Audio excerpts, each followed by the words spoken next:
Oi, tudo bem, gente? Esse aqui é um vídeo para falar sobre uma graphic novel que tá aqui em casa faz um tempo e que eu tava querendo comprar já fazia mais tempo ainda. E aí, tô lendo Sertões agora, tentando pela milionésima vez ler e terminar o livro e precisava pegar alguma coisa mais easy assim no meio do caminho. Então, já que estava no clima falando de sertões, decidi pegar o Grande Sertão Veredas em quadrinho, que é uma adaptação do Guazelli com o Rodrigo Rosa. Esse livro aqui eu comprei, acho que faz uns 2, 3 meses, que essa aqui foi a segunda edição. A primeira tinha aquela capinha vermelha, sabe, que eu namorei a vida inteira, mas estava sempre muito caro, eu acabei não comprando e agora eu tô me matando por dentro por conta disso. Mas tudo bem. É, comprei e, gente, eu tava me preparando para um momento legal, assim. Eu li o Grande Sertão Veredas no primeiro ano da faculdade de letras, então já faz uns 8 anos. Muito kids, assim, tipo, não consegui entender e me aprofundar e gostar daquilo, porque muita imaturidade, sabe? Preciso reler, só que eu não tô com vontade ainda de reler. Eu acho que eu preciso estar um pouco mais velha ainda também, sabe? Ter mais paciência para degustar a linguagem do Guimarães, porque ela ainda é uma linguagem que me irrita bastante, tá? Eu e ele, a gente tem um problema pessoal, assim, sabe? Que eu vou resolver um dia, tá? Mas eu não quis fazer isso agora. E como eu queria relembrar um pouco a história, eu falei, bom, vamos aos quadrinhos, né? E é muito legal porque a nota da edição que eles fazem aqui no final é de que quando o quadrinho foi elaborado, eles não quiseram modificar a linguagem do Rosa, porque é justamente isso que faz do Rosa ele mesmo, certo? Então, eles fizeram pequeninas intervenções só pra, assim, tipo, fazer sentido pro quadrinho, mas eles não mudaram tempos verbais, eles não transformaram narrativa em fala. O que tá aqui, gente, é extraído do próprio livro. E com pequeninas coisas que eles tiveram que modificar, mas sem inserir palavra, nada, tá? Então, você tá lendo a linguagem do Rosa, só que, obviamente, ela é fragmentada para fazer sentido, e coisas que viram, né, falas e os layouts ali, as narrativas dos nossos quadrinhos. E o quadrinho, ele é todo com cores muito cores quentes, todas elas, assim, tipo, que vão do marrom para o vermelho, para o amarelo, preto, são cores escuras, para meio que metaforizar a região, né, de Minas, o norte ali de Minas, que já está muito próximo da nossa região, né, cerrado, semiárido ali em cima, então eles também têm um semiárido ali, também tem uma caatinga, também tem uma situação de deserto, não deserto, né, mas sertão, certo? Como a gente fala assim, lá nas pimboquinhas do sul do Nordeste, Minas Gerais também tem a sua versão disso. E a gente vai ver as veredas, certo? Os caminhos, os entroncamentos que uma personagem vai passar e que um grupo muito grande também vai passar junto com ela, mas de maneiras distintas. A gente tem a história do Riobaldo, que é um cara que não sabe quem ele é ainda, gente. É aquela questão de eu não conheci minha mãe, eu não sei quem é meu pai, eu preciso me achar, e eu preciso me achar também como indivíduo, como profissão, não apenas como uma relação familiar. E também tem a questão do me achar com opção sexual. Então, o que é muito pra frentex, né, desse livro ter sido lançado, né, no século XX ainda, e a gente tá falando desse tipo de coisa. O livro é lindo, gente. Eu acho que não faz sentido eu ficar contando a história pra vocês, porque, como eu falei, o Guimarães Rosa é ele, não pelas histórias que ele conta, mas pelo modo como ele conta isso. E a gente tá vendo um cara fazendo uma grande travessia. E é uma travessia em busca de uma vingança muito severa, em busca de achar um caminho para minha vida, em busca de assumir o amor que eu tenho por uma certa pessoa.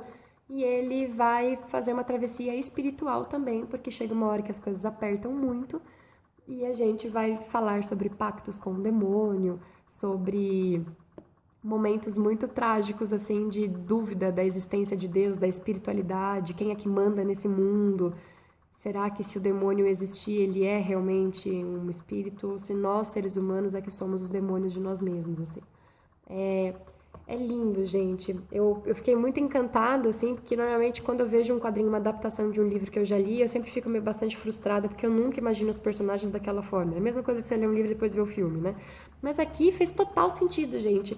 O Diadorim dele foi exatamente como eu tinha imaginado, sabe? Tipo, eu falei, pô, isso aí, entendeu?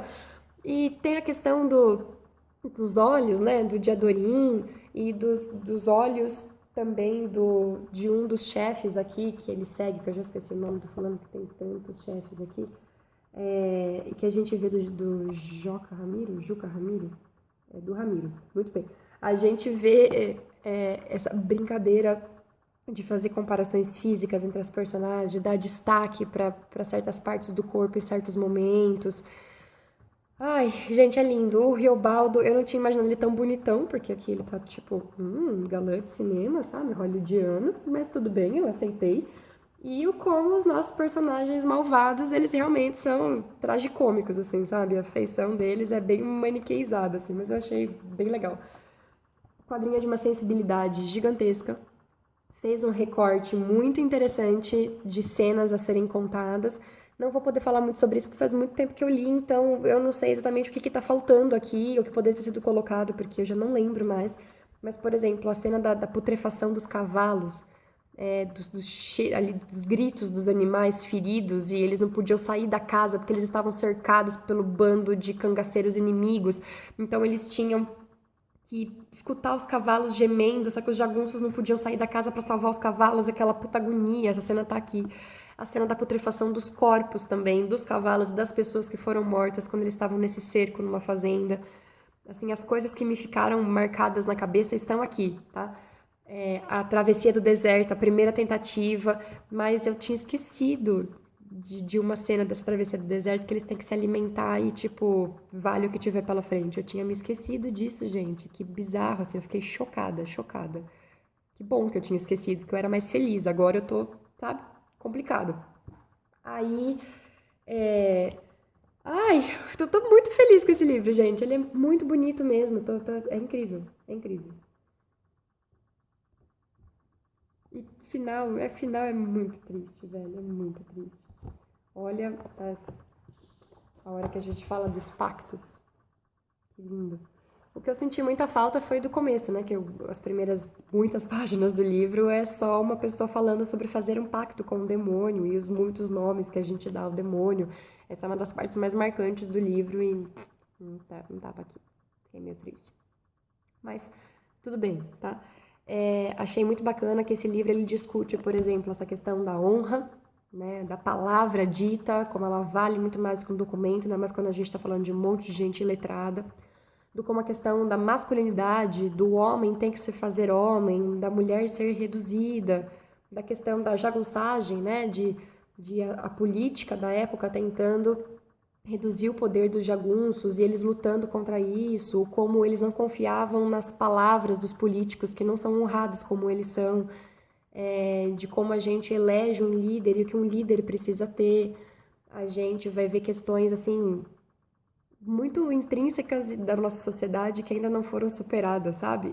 E também questões muito específicas daquela região, que é muito legal a gente conhecer que o nosso país é grande pra chuchu, e eu acho que a gente tem que ler coisas de outros cantos, né? Pra gente falar, putz, isso também é Brasil, olha lá. Achei demais, demais, assim, foi muito bom revisitar esse livro aqui anos depois, sabe? Me deu até vontadinha de voltar e ler o original, mas eu não tô preparada psicologicamente pra isso. Mas vai acontecer um dia, certo? Então, certo, gente. Beijos e a gente vai conversando. Tchau, tchau.